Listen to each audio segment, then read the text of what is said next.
Good morning all of you. My name is Ashutosh Rastogi. I'm a teacher by profession. My mission is to impart quality education to all. For that purpose I am creating these videos. If you appreciate my work, then please do like my video and subscribe my channel so that I could get the motivation to prepare more videos. Anyways, today we're going to discuss about the topic modulation and its need. So these are the outlines of today's lecture. We'll start up with the introduction. Then we will define what is modulation process. Then after that, what are various different types of modulations. Then we finally discuss about what are various needs of modulation, in which we will try to discuss how with the help of modulation we could actually reduce the antenna height, how we're going to avoid the interference, how modulation actually facilitates the multiplexing as well as noise reduction. So in our last lecture we have studied about communication system. Information exchange is one of the essential need in today's world. Obviously we all want to intercommunicate with each other. For longer distance communication, one should need that information should not gone through much of the attenuation. It should be resilient to the noise and it should be free from the interference.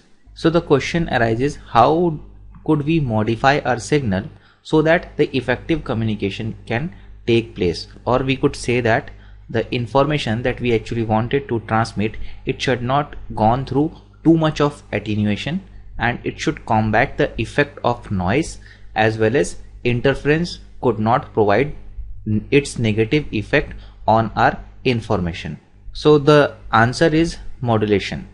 So we'll start up with modulation process. So modulation may be defined as the process by which some of the characteristics of a signal, which is called carrier, is varied in accordance with the instantaneous value of another signal called modulating signal, or our message signal, sometimes also called as your information signal. Different characteristics of any wave could be its amplitude, frequency or its phase. We know that if we want to characterize any waveform, then we should have its information about its amplitude, its frequency and its phase. If we have all three information, then we could characterize any of the waveform or signals. So signals that contains the information or intelligence is called the modulating signal or baseband signal.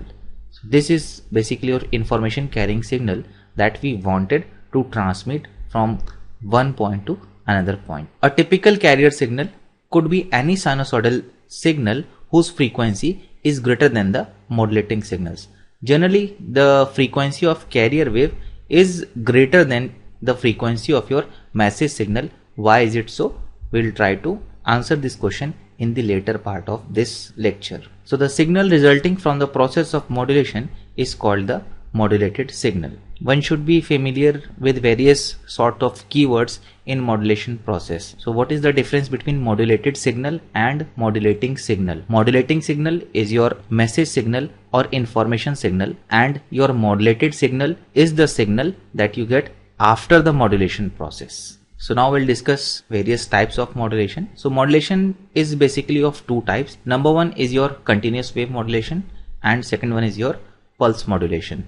We'll take up one by one. So continuous wave modulation. When the carrier wave is continuous in nature, the modulation process is known as continuous wave modulation or analog modulation. And when the carrier wave is of discrete type, then it is called as your pulse modulation. So this particular figure shows your continuous carrier wave which generally possess your high frequency. So any of the wave which possess high frequency and constant amplitude could be considered as your carrier wave in your continuous wave modulation. So now again, continuous wave modulation is of two types. Number one is your amplitude modulation and second one is your angle modulation. So let us say ST is showing any generalized waveform whose amplitude is A and angle is theta. So ST obviously is representing a time varying signal. So when the amplitude of this carrier waveform ST A is get varied in accordance with the message signal or instantaneous value of your message signal, then it is known as your amplitude modulation. And when the angular part of this carrier waveform, means your theta, is get varied with the amplitude of your instantaneous value of your information or message signal, then it is known as your angle modulation. So angle modulation may further be subdivided into two parts. Number one is your frequency modulation and second one is your phase modulation. So now let us consider a generalized waveform ST that has been given as A times of sine of 2 pi fct plus phi. Here fc is the linear frequency and phi is the phase angle and A is the amplitude of carrier waveform. So if we closely observe, in our last example we have taken A sine theta. So the angular part theta is being further subdivided, or it has been actually been written as 2 pi times of fct plus phi. So if we will going to vary the value of this frequency fc with respect to the instantaneous value of your message signal, then that particular modulation technique will be known as your frequency modulation. And if we will going to vary this value of phase angle phi with respect to the instantaneous value of my message signal, then that type of modulation techniques will be known as your phase modulation. So in angle modulation, basically the instantaneous frequency, obviously we are talking about this fc, or phase of the carrier wave is being varied in accordance with your message signal. So second type of modulation technique is your pulse modulation. So when the carrier wave is a pulse type waveform, then the modulation process is known as the pulse modulation. Obviously, as we have mentioned earlier, for characterization of any continuous waveform, we need to have its amplitude, its frequency and its phase. Similarly, if we want to characterize any pulse, then we must have information about its amplitude, about its width and its positioning, where it is actually occurring. So basically in pulse modulation, the carrier consists of a periodic sequence of rectangular pulses. This particular figure shows the example of your carrier pulse train. It is a periodic pulse train of same width and same amplitude. So this type of waveform could be considered as your discrete carrier pulse. So pulse modulation can be also be of two types. Number one is your analog pulse modulation and second one is your digital pulse modulation. So in analog pulse modulation, either the amplitude, the duration or width or the position of a pulse is being varied in accordance with the instantaneous values or sampled values of the message signal. So as we already had mentioned earlier, to characterize any pulse, we should have information about its amplitude, its duration or its width or its position. So depending upon those characteristics of your carrier pulse, we can have three types of analog pulse modulation.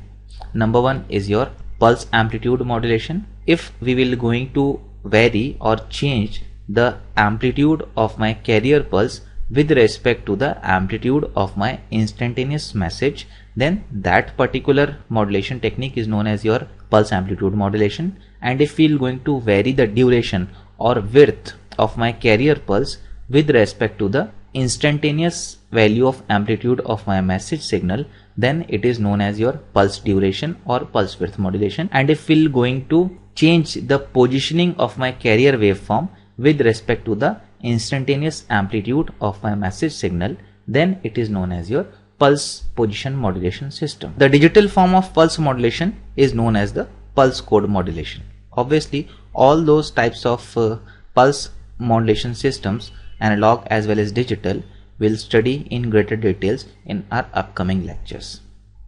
So now next point is need of modulation. So before we discuss what is the need of modulation, let us discuss a simpler communication process or simpler signal flow. So first of all, the message signal or baseband signal is used to modulate a high frequency carrier signal inside the transmitter. We had already discussed in our last lecture modulation, amplification, multiplexing. Again, these are certain types of processes that we have to perform at the transmitting site. So after that, the resulting modulated signal is transmitted with the help of an antenna which is connected at the output side of the transmitter. Obviously, if we want to transmit our signal in wireless domain with the help of EM waves, then we need an antenna which could generate the EM wave, and at the receiver side we can convert it back to the electrical signal. This modulated signal then travels down the channel to reach the input of the receiver. So this is the complete process of a general wireless communication system. So now the question is, why do we need modulation? So we'll try to find out those reasons. There are various advantages of using modulation in communication process, which itself describes its requirement in the process of communication. Obviously, modulation is very advantageous and it possesses various advantages in communication process, which itself describes its requirement in the process of communication. So we'll discuss some of the advantages. Number one is your practical antenna height to avoid interference, ease of multiplexing, noise reduction. I mean, with the help of modulation, we could reduce the antenna height. Then it is also being useful to avoid the interference. Modulation also facilitates the multiplexing, so that multiple frequency signals or multiple user signals could get traveled on a common medium. Then it is also being useful in reducing the noise. So we'll consider all those points one by one, that how with the help of modulation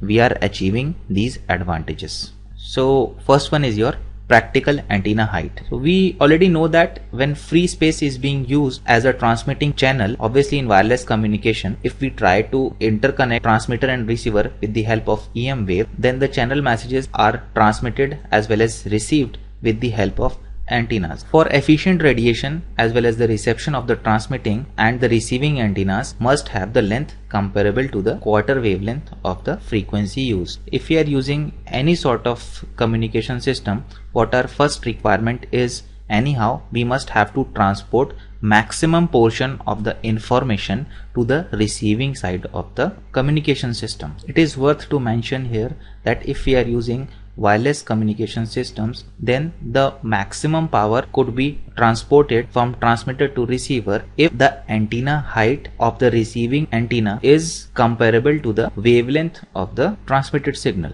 I mean, if this is the case persists, then maximum power has been transmitted from transmitter to the receiver. Or we could say that at this particular conditions, a proper impedance matching has been taken place and maximum power had been transported to the receiver. So if we consider the example of an AM broadcast systems where the maximum audio frequency transmitted from the radio station is of the order of 5 kHz. I mean, obviously if we are taking the example of AM broadcast systems, then the frequency range that we are using for transmission purpose is of about 5 kHz and the carrier waves is in the vicinity of 1 to 2 MHz. So if this message audio signal has to be transmitted without modulation, then in that particular case the antenna required for the effective radiation as well as reception will be the 1/4 of the wavelength, which has been given as length of the antenna L will be equal to lambda by 4, which is equivalent to C by 4 times of F, where C is the velocity of light and F is the frequency used for the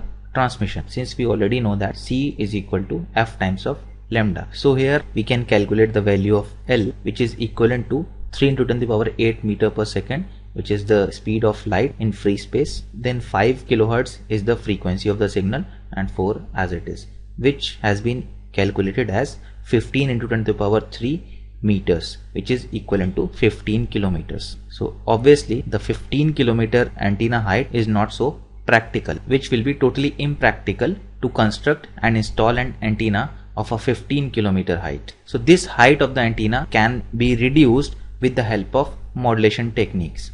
So in modulation, what we actually do is we actually try to translate the low frequency signal to the higher frequency spectrum, so that the overall transmitted frequency could get increased and obviously the antenna height get reduced. So these higher radio frequencies with the small wavelength act as a carrier for the audio frequencies. So obviously I think now the reason has been clear why generally the frequency of carrier wave higher than the message signal or low frequency information signal.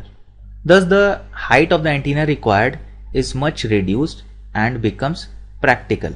So for the same example discussed earlier, if we take up the carrier frequency equal to 3 MHz and if we try to calculate the antenna height, then that required antenna height would turns out to be C by 4 times of F, which is equivalent to 3 into 10 to the power 8 divided by 4, 3 times of 10 to the power 6.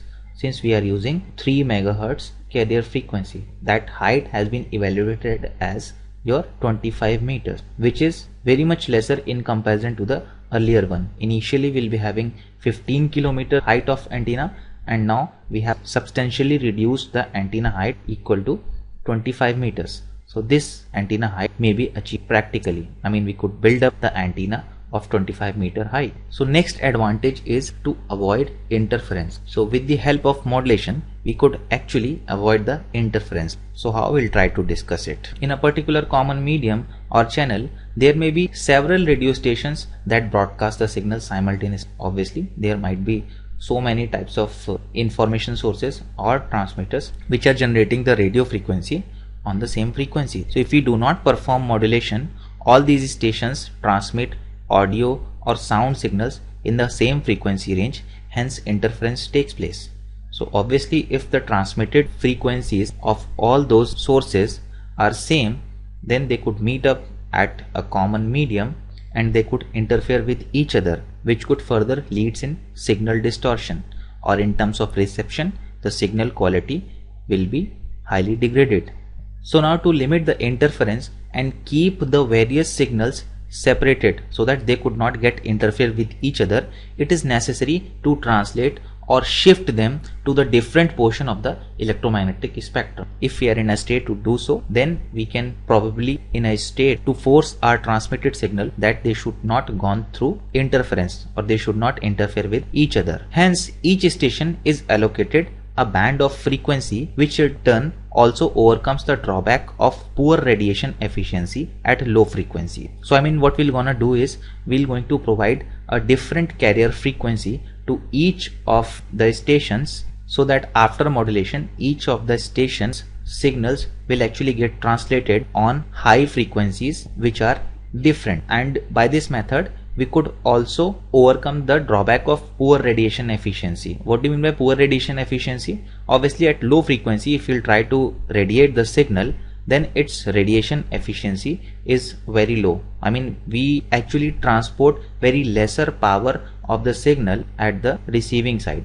I mean, losses are very much high when we use low frequencies for radiation. Then next point is ease of multiplexing. So obviously, multiplexing is nothing but sharing a common medium in which we actually try to deliver the information of multiple sources over a common medium such that they should not interfere with each other. So how we will going to do it? With the help of modulation. So the modulation permits 2 or more signals transmissions simultaneously over the same channel, which is known as multiplexing. We had already seen that with the help of modulation, we are actually translating the information of lower frequency information signal to the higher frequency carrier waveform. So the common examples of multiplexing are the number of television channels as well as the number of radio stations broadcasting the signal simultaneously.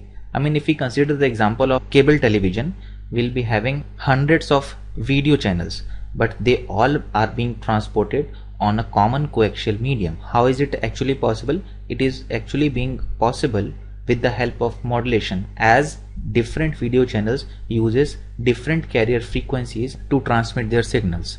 Obviously, at the receiving side, we have to separate all those multiplex signals so that we could receive the wanted signal. So this separation is commonly known as tuning the receiver to the desired station. To understand tuning, if we take up the example of various radios, then if we want to listen any radio broadcast, then first we must have to tune to that carrier frequency. I mean, we must have to tune at the carrier frequency at which the signal is being broadcasted.